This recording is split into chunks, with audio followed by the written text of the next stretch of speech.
Joan said to me, remember your new fun fact. And I said, my new fun fact? What's my new fun fact? And she said, you know, your name. So my name is Eileen. I have a first name that is a full sentence.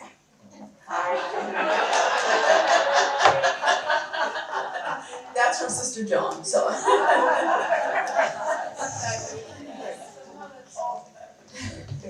So today, it's my pleasure to introduce Sister Joan. And last night I was thinking about, yes, Sister Joan, that's Sister Joan. So last night I was thinking about what I wanted to say about Sister Joan. And I thought I'd really like to just share with you the Sister Joan that I know. So before I knew her, she received her doctorate from Boston College, a PhD in education and theology. And when I first came to Mount Mary as a faculty member, Sister Joan was a faculty member in theology. And she was teaching a course, one of the courses, called Search for Meaning. And this was a course that was taught by a theology professor and philosophy professor. And it's really what we call the core of the core, because it's a course that all students have to take. And it really explores the most essential questions about being human. And I share that because that's one way that all students are exposed to the mission and the charism. Then, after 20 years of teaching, Sister trusted and dared and joined the administration. And so in her role now, she is Vice President for Mission and Identity. And she does so many things. So she commissions the faculty members, she does an orientation for all new members of the community, she introduces the SSND spirit to the students, she arranges various rituals and celebrations.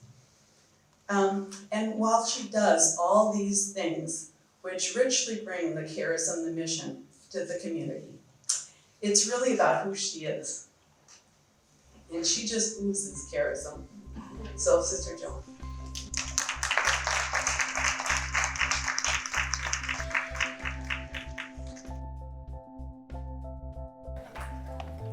Thank you, Eileen, and good morning, everyone. What Eileen didn't say is she was president of Mount Mary, and she was the one who called me to be on the President's Council and then designated me vice president for Mission and Identity. That was Eileen.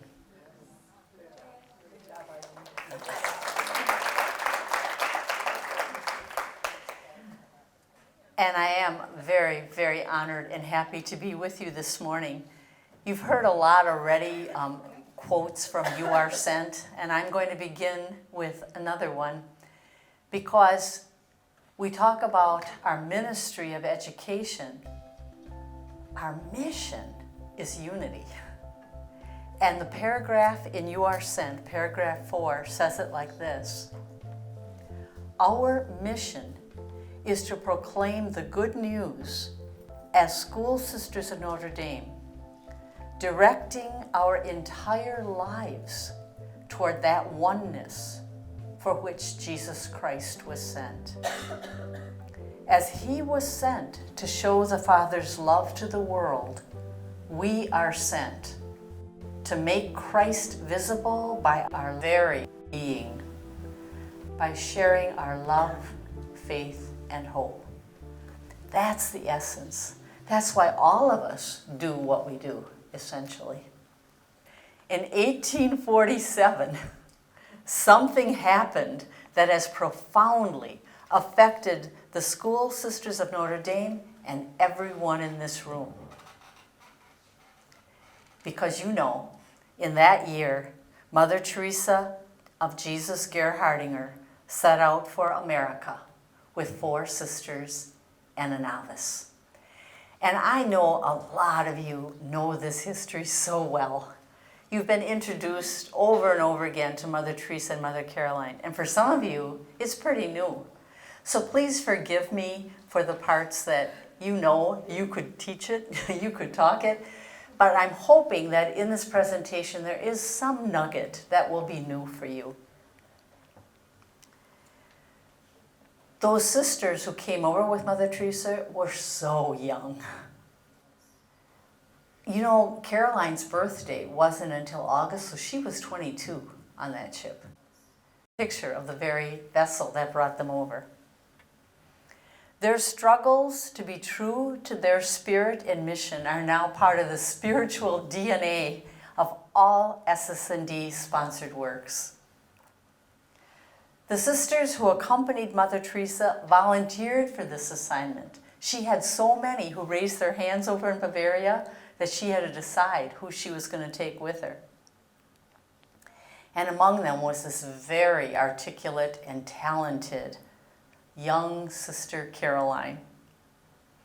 Now she's a focus of much of the presentation today in light of the founding vision of unity and diversity. I don't know if you've ever seen this slide. It's a picture of a stained glass window in Philadelphia.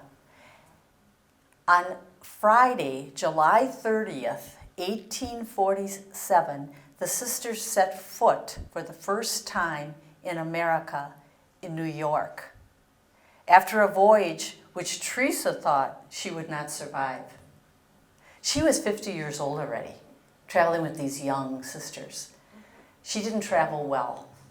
She was so sick that she was below deck throwing up for almost the entire 3 weeks. In fact, I heard from one of the sisters who one of her chronicles, that she had lost so much weight by the time that they landed in New York, all her teeth were loose. And yet, that spirit of the sisters, we have a mission. We're here. Let's thank God. We've got something to do here. But this picture is not the way it really happened, because you know that the sisters didn't travel in their habits. So in the stained glass window, they have their habits on. You see their luggage. And they're greeted by a priest. That is a depiction of Father John Neumann, who met them. I think you also know the story that they were duped. It was a scam. That way, because more and more is coming out, that these men who came over to Bavaria and talked to the king, talked to Mother Teresa, said, we've got the perfect place in America. Like a little Bavaria. It was in St. Mary's, Pennsylvania. This is something else about the sisters. Here, I am so happy, we need you. There was no thought, well, we've got enough work to do back home. We'll just go back there and keep setting up our schools. We're here. It wasn't what we expected, but God has something in mind. And Father John Neumann helped. These two great women shared a deep love for God's children, especially the poor, and a deep commitment to education. You know what? I love this picture because the artist, I think you can tell, the one on your left is Mother Caroline, and the one on the right is Mother Teresa. Mother Caroline was so much taller than Teresa. But you know, you had to show the head honcho as taller. And I think that's what she depicted in the picture. So they shared a deep love, and especially for the poor, and a deep commitment for education. The unity of the congregation was of utmost importance to both of them. It wasn't easy. They suffered to maintain that unity. It was bigger than their egos. While Caroline challenged the uniformity of SSND, she never challenged the unity. Her willingness to advocate for diversity when the times and conditions demanded it ultimately made the congregation stronger. It was a risk. Teresa and Caroline did not always see things the same way, but grounded in faith, they moved forward together. I owe a debt of thanks to Susie Blackburn, the Director of Associates in the Atlantic Midwest Province, for researching the letters of Caroline and Teresa through the lens of the struggle of unity. She and I have shared presentations at retreats in the Atlantic Midwest province. In a letter to Father Matthias Siegert after her arrival in New York, and Father Matthias Siegert was back in Bavaria holding the community together, and he was the spiritual director of Mother Teresa. So she really confided in him in ways that she did not manifest to others. In 1847, Teresa wrote, "America will either give us a great impetus to our congregation or will destroy it." Teresa had real misgivings after her arrival, and they weren't unfounded. As I said, she was 50 years old. She was superior of a young and growing congregation. She was responsible for the lives and welfare of her companions. And when she arrived, she realized that circumstances in America had been misrepresented, to say the least. Communications had broken down. Bishops she had thought had been expecting her were unprepared for her arrival. And America was different, so different from Bavaria. She writes from St. Mary's in Pennsylvania, "Everything in this country is young, like a newborn infant. Many times the thought occurred to me that if the end of the world is near, nothing will reach completion here." She soon realizes that the sisters will have to make adaptations, and this worries her.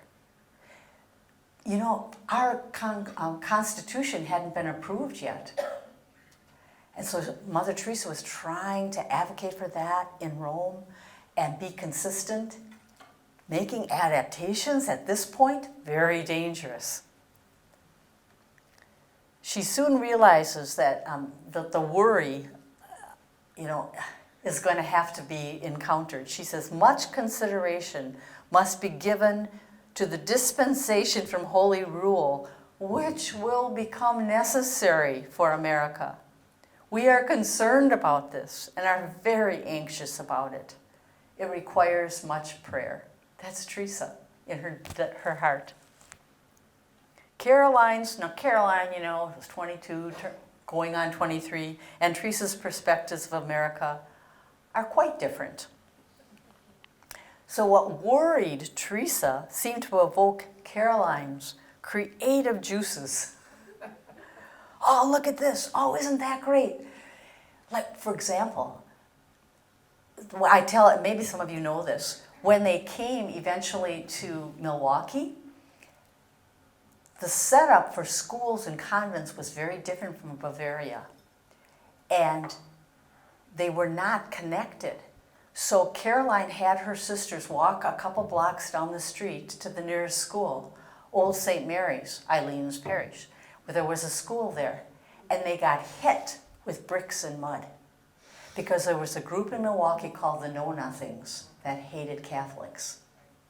So creatively, Mother Caroline said, "We could get killed. We better not wear our habits on the street." Can you imagine? I'm talking now 1850. So what they did is they hung up their habits in the closet of the classroom. And then they walked down the streets like regular ladies of the day. When they got to the classroom where it was safe, they put them on for the kids. So you talk about adaptations and creativity. Very different from Bavaria. When Teresa takes Caroline on her tour of the western states, they covered 2,500 miles. Teresa's letters reflect concerns and responsibilities, whereas Caroline's accounts are overflowing with curiosity for this new country. They are lively and descriptive, taking in everything like a sponge. Flora and fauna, they went to the Niagara Falls, picture here. Women's clothing, the architecture of Pittsburgh, Native Americans. Caroline takes it all in and is fascinated. Now they both find children more of a challenge here than those in Bavaria. The most neglected were at Fells Point. That's in Maryland. And our venerable Mother General took care of them. It was the most difficult to train and teach those children. Poverty, listlessness, and dislike for learning obliged them to roam the streets much of the time with sacks on their backs, to gather old iron, bones, and rags which they would sell. Many were even taught by their parents how to steal. I'm giving you direct quotes from some of the letters of that time. So the direct source is there. Mother Teresa stayed about a year in this country and helped to teach at that time. To train such children to lead better lives demanded untold, painful endeavors, much deep faith and prayer, and unbounded trust in God's divine providence. Look at this next sentence. It's puzzled me for a long time. Yet what comes from the heart generally overrules the heart. You know, you heard the expression from You Are Sent that our form of education demands a Christian vision of what the world is destined to become.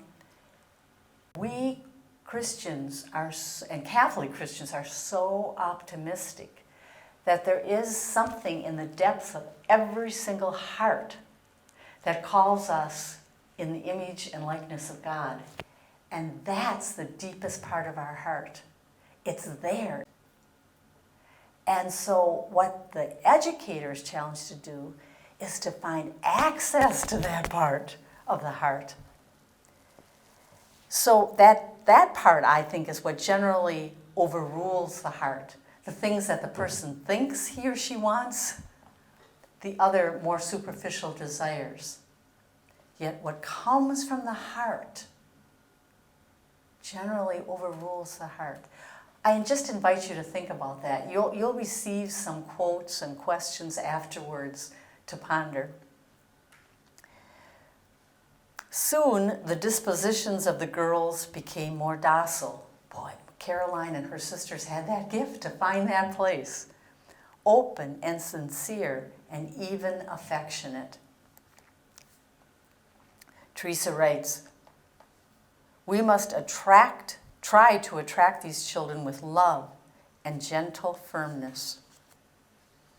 In a letter a few years later, Caroline echoes these same sentiments. So this was a unity, how to teach. Compulsion must not be used. What cannot be achieved by kindness is unattainable, at least in the average case. All must be accomplished through love and patience. Love of God must be the religious teacher's sole motive. Now that was Caroline. That came from Bavaria, where back home there was a particularly troubled student who was acting out. That night, Teresa would go back to the classroom and sit in the bench where that student had sat and just try to soak up that student's energy and give her own peace-filled, loving energy. Just to be present. How can I understand this child?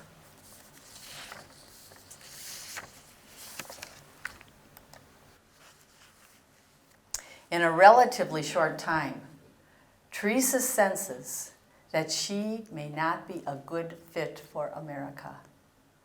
That stuns me, how well she knew herself. She always called the School Sisters of Notre Dame the work of God. That was bigger than her, and that's where the energy needed to be placed.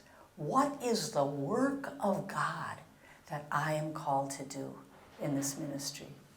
So look what she says. I feel less capable of being a superior here than in Europe. and I must take steps to resign. Otherwise, I shall spoil everything. Sisters Caroline and another one called Fina have a calling for America. Their views are opposite mine. And I am sure the Lord will assist them when they are in a position of authority. Can you imagine that humility and trust? She's right. Caroline takes to America like a duck to water. And it is Caroline Teresa takes with her on that tour of the West in 1848. Pittsburgh, Chicago, Milwaukee, Detroit, Rochester. And that's when Teresa begins to have doubts about her. More doubts. I am reluctant to appoint either Seraphine or Sister Caroline as superior. And yet, none of the other sisters here has the qualifications. A cross that weighs heavily on me. Seraphine seems more grounded spiritually, but Caroline seems the better at overseeing schools. Much depends on finding a sister of suitable age and experience. There is none such here. And I was further convinced on my latest journey, our sister Caroline is still too young and not serious enough.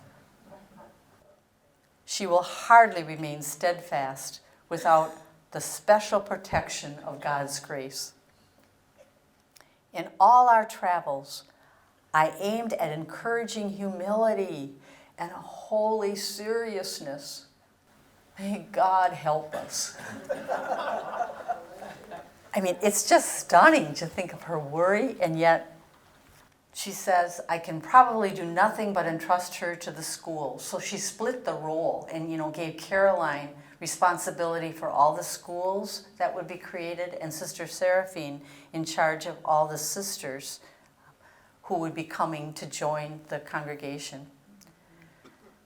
My conscience, however, is not at peace. I think Sister Caroline is in danger in spite of all that God has so unmistakably given her by way of corporal and spiritual gifts.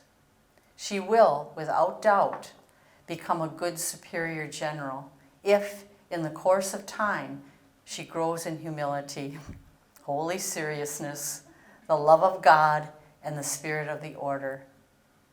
She must become more mature and humble. So it was a terrific decision that she had to make, but she did the best that she could in light of what she had to work with. And so, in spite of these misgivings, and perhaps feeling that she has no other choice, Teresa returns to Munich. Now, she returned in 1848, but I didn't have a picture of Munich in 1848, so this is what it looked like 2 years later. Teresa returns to Munich, and she leaves Serafina as superior and Caroline in charge of establishing and maintaining schools. And she did. She established 265 schools and orphanages from Canada to New Orleans, from the East Coast to the forests of Minnesota. As Mother Teresa had predicted, America would challenge the established way of doing things. Caroline, in her role as supervisor of schools, soon realized that the practice of enclosure, as specified by the rule, would not be adequate for the American approach to parish schools. Now that was in the rule that we were hoping was going to get approved. And enclosure meant you really didn't go outside. So oftentimes the school was connected with the convent and you just went through an inside door to get to the schoolroom. And Caroline and the sisters in America said, that's not going to work here. That's not the way the setup is. We can't teach that way. If we are really going to connect with students, it's going to have to be different. So Seraphine, who was pretty young herself, sent Caroline to Munich. You go. You're the best spokesperson. And she forgot to write her a letter informing Mother Teresa that Caroline was coming. So Caroline arrives in Munich in the summer of 1850. She arrived alone, with no advance warning, wearing lay clothes, without a companion, and with no letter from Sister Seraphine explaining her reason for being there. Caroline stayed in the guest wing. Now, the latest interpretation that I got I think I got this from Sister Marianne Kuttner. This would have been grounds for dismissing her from the order. It would take about 2 weeks before a letter could presumably arrive. So if Caroline stayed in the guest room and the sisters didn't know that she was there, Teresa could wait for the 2-week period and legitimize her coming. I like that explanation. I think she may have viewed Caroline as a dangerous influence, perhaps. She was a very enthusiastic young woman. She wanted to keep her under wraps, keep things careful, moving forward. Eventually, Caroline was announced as present, and she and Teresa talked. They talked for 3 months. The shocker was that after 3 months, Caroline was sent back to America, having been appointed Vicar General of the School Sisters of Notre Dame in the United States. She was 26 years old, and she had full authority now over all the sisters and all the missions in America. Wouldn't you have loved to hear what they talked about? The trust, the openness. We have differences, but let's talk. She was sent to establish the first mother house in the United States in Milwaukee, Wisconsin. And although Teresa and Caroline corresponded frequently over the next 29 years, they never saw each other again. There are certainly administrative concerns in these early letters: money matters, purchases, the incurring of debt. But the focus is clearly on the fruit of community and mission. Caroline writes, "So the bond of holy love embraces all in our order.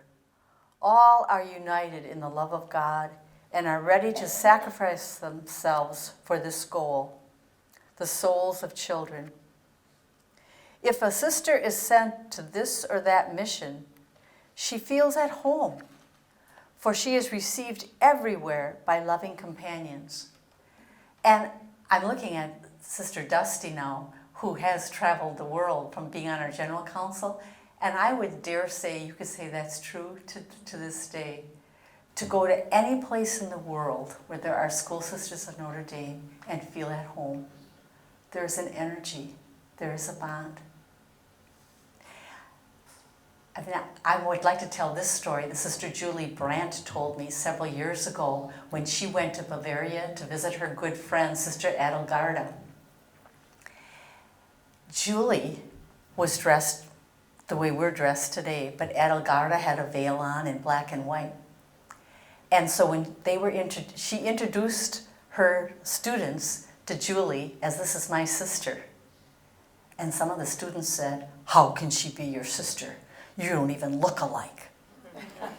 And Adelgarda didn't miss a beat. She said, "Oh, you can't see us from what you see on the outside.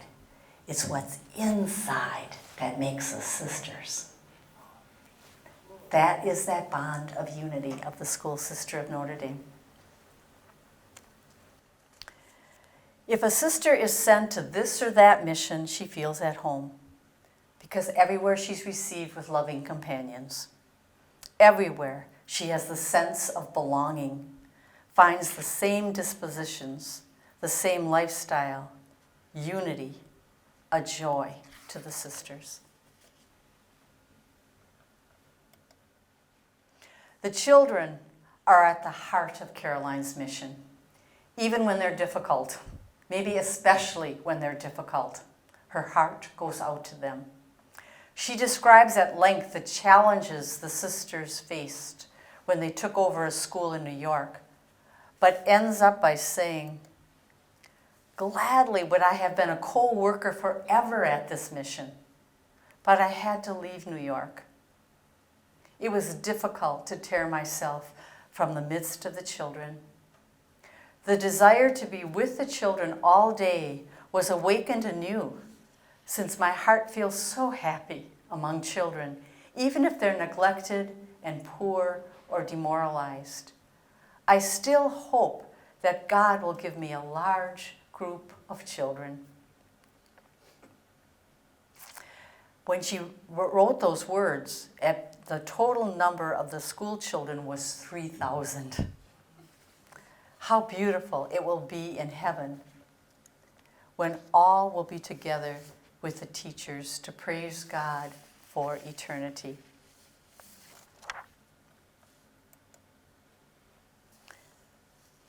In 1856, at age 33, Caroline becomes a U.S. citizen.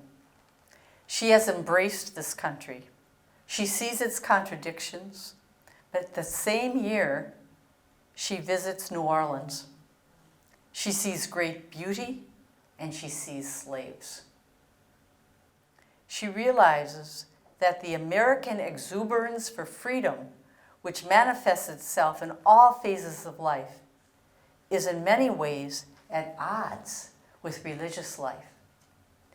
I think we could say that another way today, that desire for freedom and you don't tell me anything what to do is at odds with the common good. It is hard to imagine a greater contradiction than the preservation of the original spirit of the School Sisters of Notre Dame and America, she said.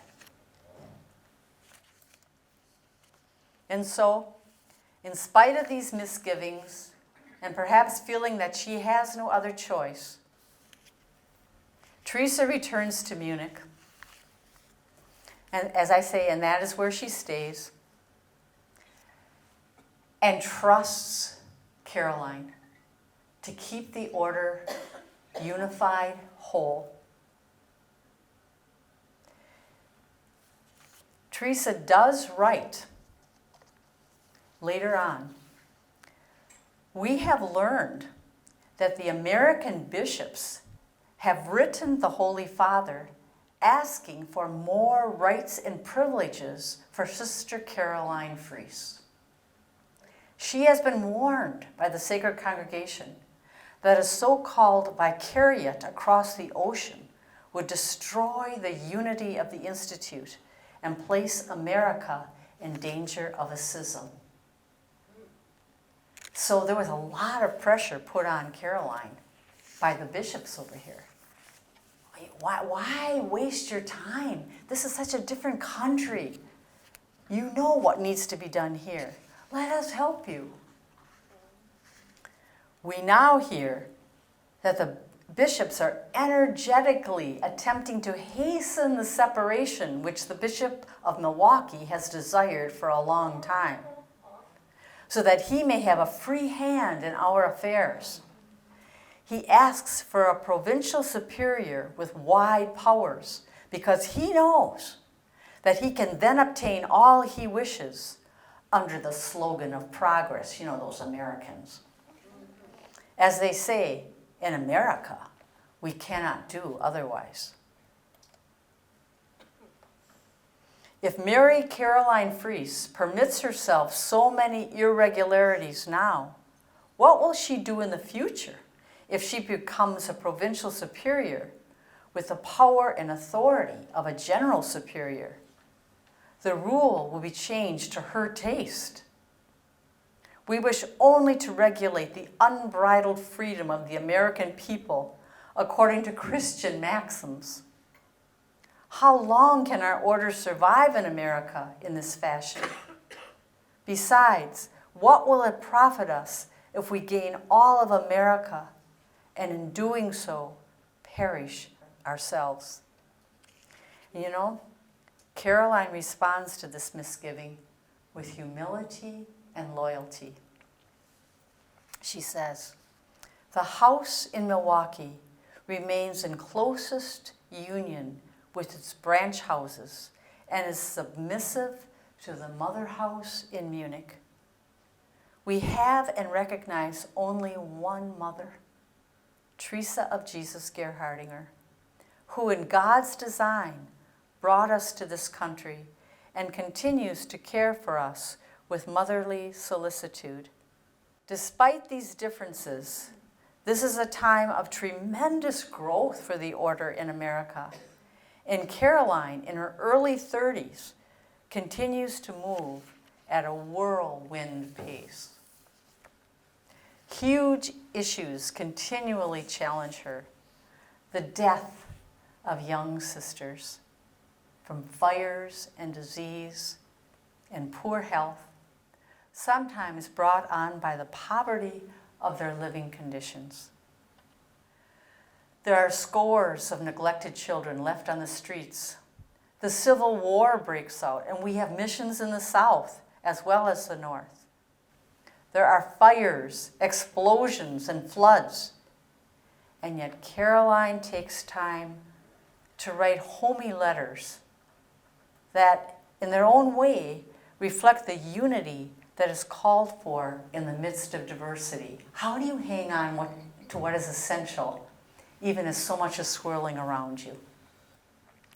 Here is an example from a letter to a sister Dionysia, who seems to be an old friend. She's now a superior in one of the SSND houses. And Dionysia, it seems, is a bit of a complainer. She has difficulty with some of the younger sisters in the community. And she likes to talk about the shortcomings of others. So Caroline writes, "My dear Dionysia, we all have our faults. Love thinks no evil. Many a word must be thought over before speaking. In a self-centered person, things are distorted. Don't become aroused at the deeds of others, but use mercy and compassion. Then God will be merciful to us." In other words, get over yourself. This isn't all about you and what you would like. That's quite a change from the immature Caroline described in the earlier letters. And I'm hoping as I'm saying this that you're thinking about your own leadership style and your own communities and the diversity that's there, and how might there possibly be a sense of unity. After Mother Teresa's death, Caroline writes of the importance of unity to the bishops of America. See, after she died, they probably thought, this is our chance. Now Caroline will set up her own SSND community in the United States. And this is what Caroline writes. "We do not wish to separate ourselves from the European school sisters and form a congregation of our own. But with them, we will still form one and the same congregation of the School Sisters of Notre Dame." The sisters in America so fully considered themselves as members of one and the same family that they considered themselves ready and in duty bound to receive as sisters into their community ranks in any one of a number of European sisters whom the Generalate may send to America. Could Caroline's expression of unity be any stronger? And you know, that kind of unity lasted through 2 world wars, where the brothers of our sisters in Germany were fighting the brothers of our sisters in the US. And we found ways to support one another. And you've probably heard this story. At the end of the war, when the sentiments against Germans was so negative. I live in Wisconsin, and we had a town, it was Berlin, they changed their name to Berlin. You just put the emphasis on a different syllable. There was no German taught in the schools anymore that used to be bilingual. And people were just so down on the German population. And Mother Elmida, because the mother house in Munich was bombed, wrote to Mother Fidelis, who was the commissariat in the United States, and said, oh, this might be the time.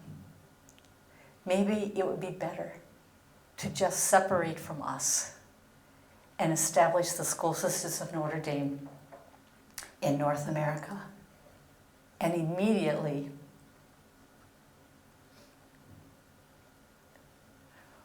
Mother Fidelis wrote back. And the gist of it was, we remain your faithful daughters.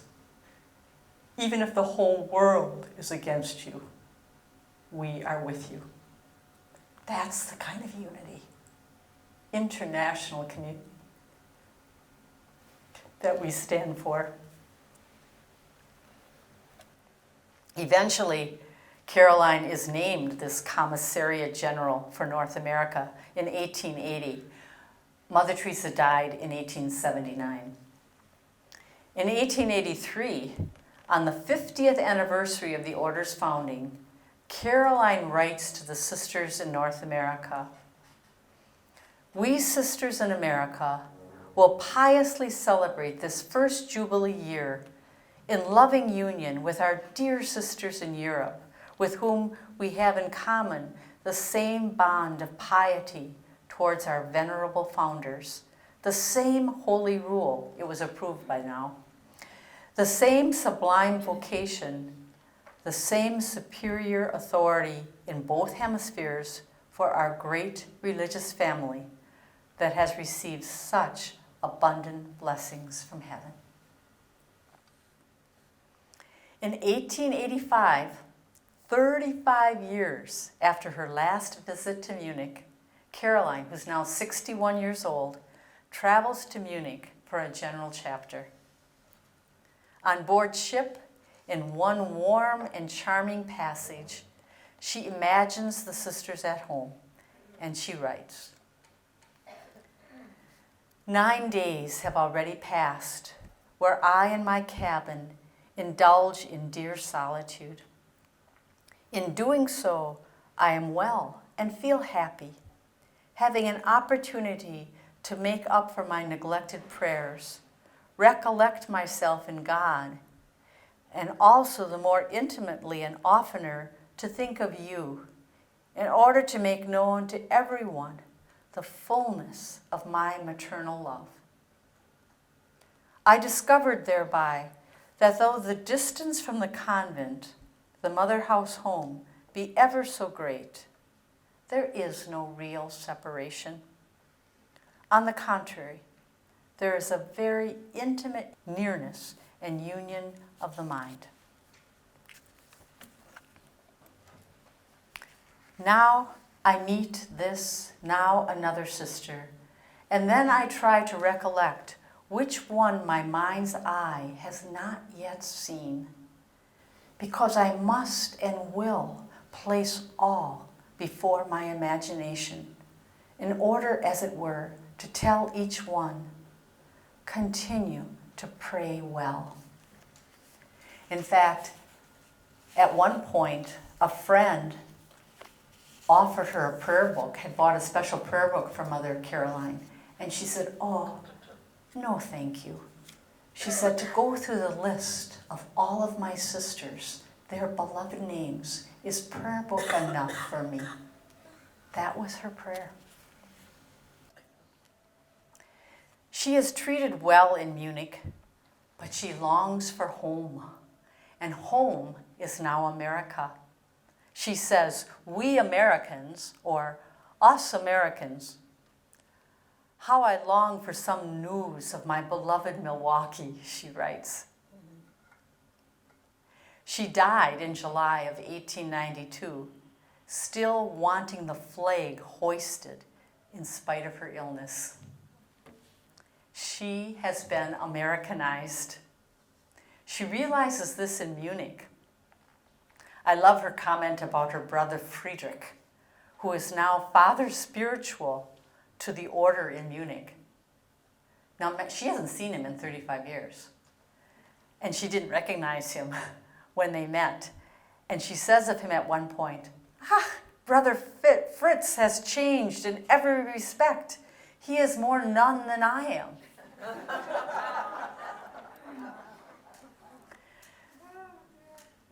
This is a picture of her in one of her last days, walking in the courtyard of the mother house in Milwaukee. She continues with her duties as Commissary General in spite of her ailing health. In 1892, after a grueling trip to New Orleans, she is bedridden for 6 months, and she dies. She's 67 years old. By the time of her death, there are 200 houses, 2,000 sisters, 70,000 pupils. She was 52 years in the order, 45 of them in America, and 42 years as the Superior General of North America. In a letter to her sisters in 1890, Caroline wrote, "Let us not lose sight of the wonders which our Lord is ready to work in us, if with resolute goodwill we faithfully correspond to His grace." And I leave you with that because this is the founding spirit that you know, and the richness of God's grace that is offered to you as you move forward with desire that all may be one. I have several handouts for you to reflect on this afternoon, and I would invite whoever's going to come up to give you those. One side of the sheet has quotes of Mother Teresa, some of which I was said, and the other side, Mother Caroline's quotes. And then there's another sheet just to prompt your own thought, reflection of questions. Please just use these if they're helpful. You'll come back this afternoon and discuss in small group, and then we'll have a large group setting. And I was thinking that maybe these could just help your reflection. But there may have been something that really triggered a thought in you that you would like to stay with, and I would encourage that. So as you're receiving these sheets now, I'm just wondering if at this point you have any question or comment that you would like to voice. I have a question. Yes. Who was the successor to Mother Teresa? Her name was Margaret of Cortona. Oh, and they had worked closely together. Oh, and she's the one that was sent to Rome because Teresa was forbidden to send an advocate for the Holy Rule. So she sent Margaret to Rome. And there's some interesting stories about that, but she's the one. Well then, thank you. Thank you for this.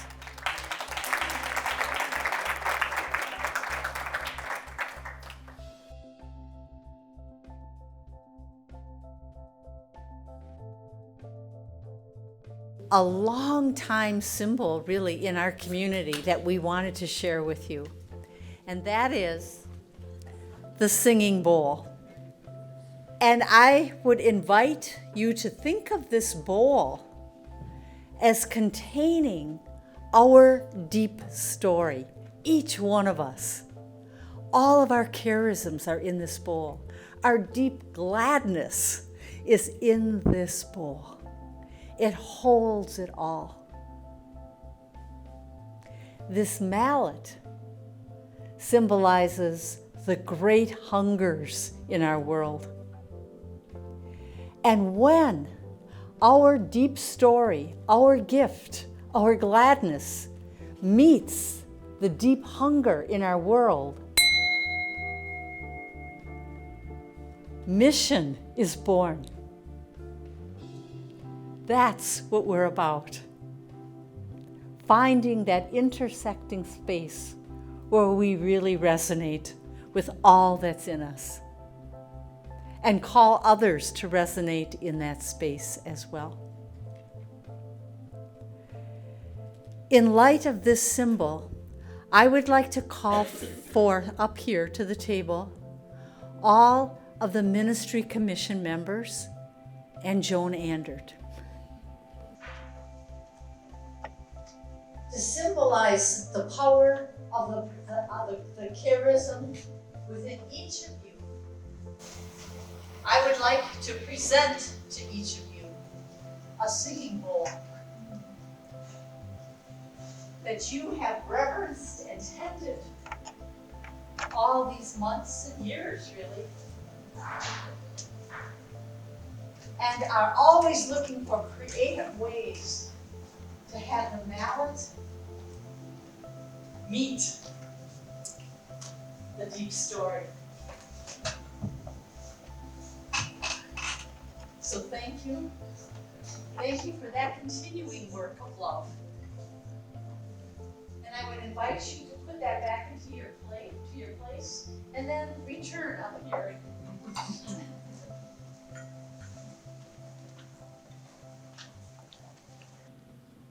Because as you can see, there are many more bowls up here.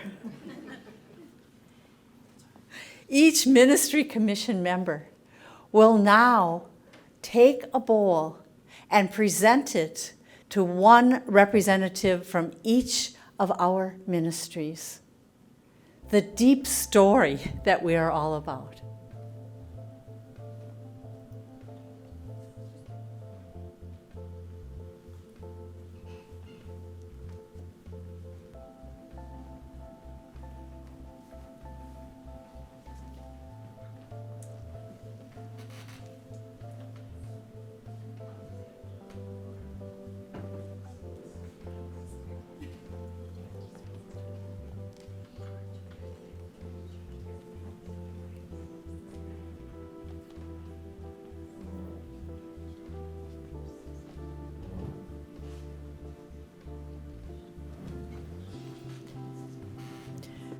So of course, we invite you to take these back to the ministries, to remember what it means.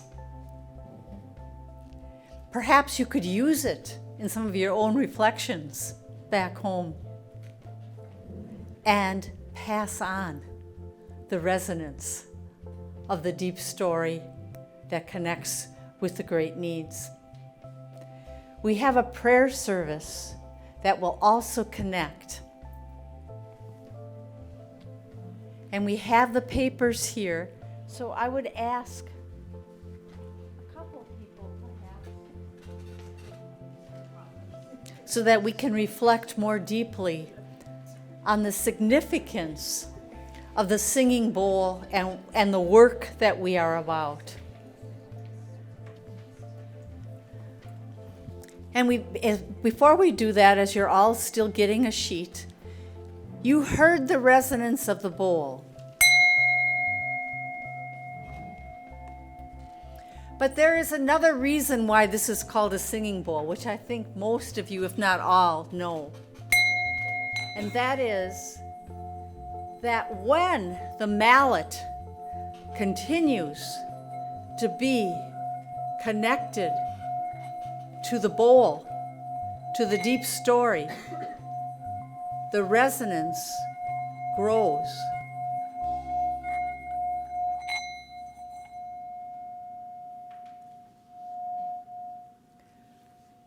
Would you like to try that? How about sounding your own bowl, at least those of you who have one? First of all, let's ring it.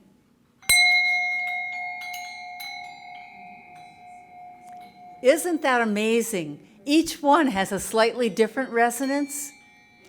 And I don't know if you can you see if you, will they?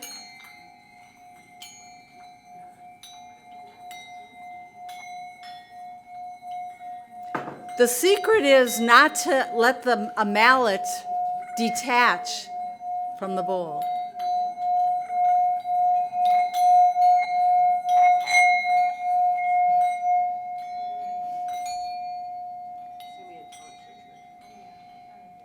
Powerful. Thank you. Thank you. We're going to use these bowls, and I'm going to invite Dusty to come up here, please, for the prayer service. And I just wanted to show you something about the prayer service. Instead of your responding in words, your response, where it says all, is going to be to ring the bell. Now, I know all of you don't have a bowl, but be with the one who does in spirit. And so let us remember that we are in the holy presence of God as we pray. Gracious God, we believe that your resonance sounds throughout the world. It is strong and deep and calls us to pulse with the same creative energy. The heavens tell of your glory, O God, and the firmament proclaims your handiwork. Day unto day pours forth the story, and night unto night reveals its knowledge. No speech, no word, no voice is heard, yet their voice goes out to all the earth, their words to the end of the world. Gracious God, lead us into the rhythm of this resonance meant for our time.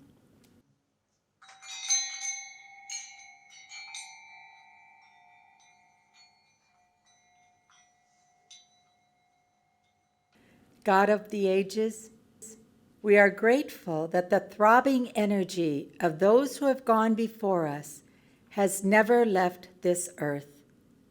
We are heartened by the truth that their reverberations continue to lead us on.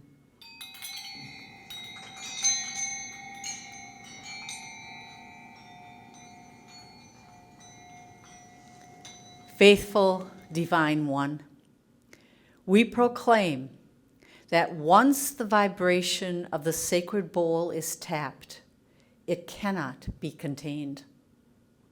It seeks to move out, to permeate, to fill every space with vitality.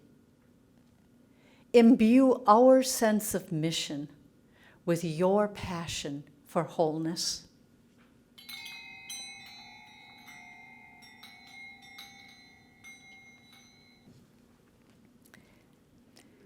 And now I invite you to either close your eyes and just reflect, or watch the screen for this almost 8-minute meditative video.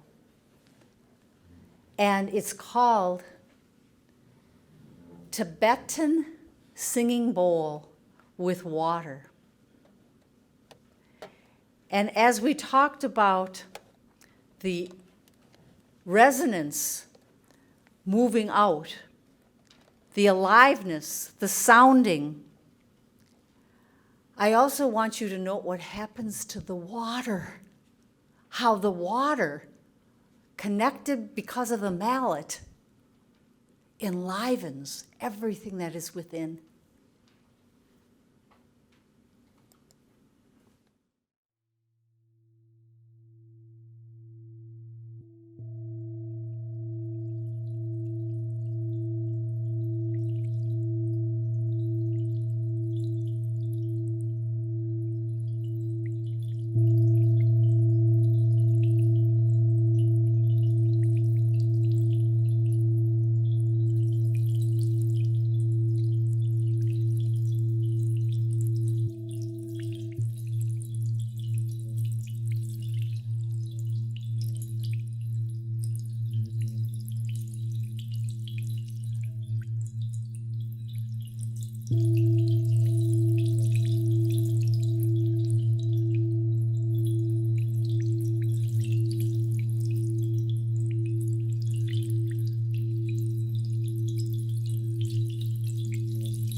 you.